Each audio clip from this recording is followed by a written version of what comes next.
Good morning. Good morning. I'm here as a casualty of war. You're looking at the first casualty of war in this movement to take our city over in our schools. I'm William Lockridge. I'm a school board representative. I represent Ward 7 and 8. When the move came to abolish the school system, the school board, we were the first casualty of war because they took your voice away. I'm an elected official. I just didn't walk off the streets and walk into an office and say I'm going to represent the people. You elected me. When they took your right to vote for your elected officials in schools, that was the first casualty of war.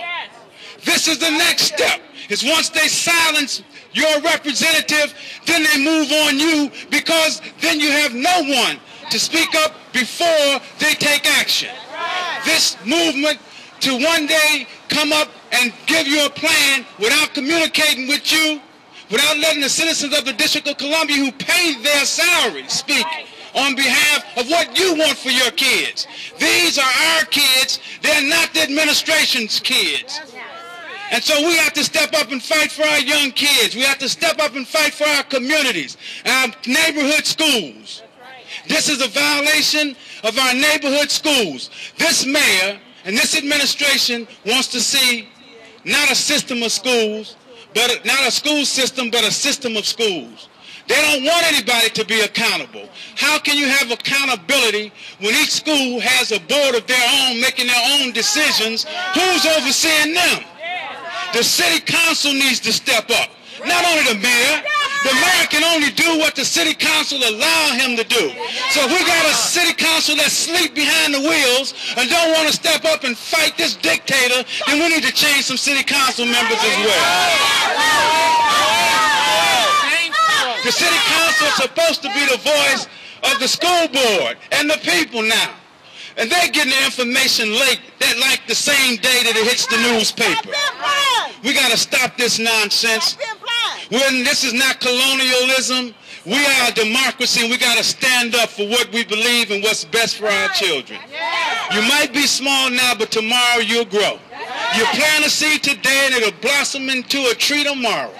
You have to be the tree that stands firm for education for our kids. This information of having private management companies come in to manage our schools is not reform. It is takeover. True reform involves the people who are most affected by that reform. And our kids are affected by the reform. What you see out here today, and I'm looking at many of us with 50, 40, and 30, we came out of a school system that worked for many of us. We're professionals now. What's wrong with looking at what worked in the past instead of trying to reinvent the wheel now?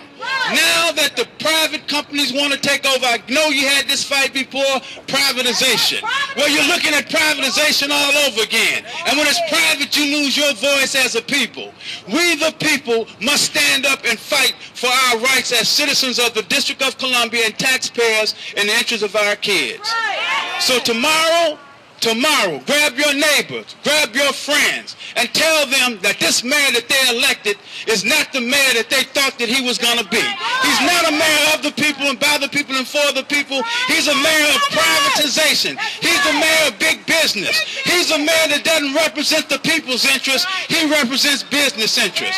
Everybody knows that we can't continue along, that we need reform. But there's other options to reform. There's other options to reform that work in other places. We need to explore those other options and not just what's thrown on the plate and tell us to accept. So we must begin to fight.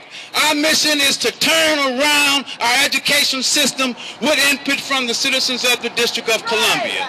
We must stand up and make the city council and this mayor do what's right for the citizens of the District of Columbia. And the mayor didn't elect the city council, we did.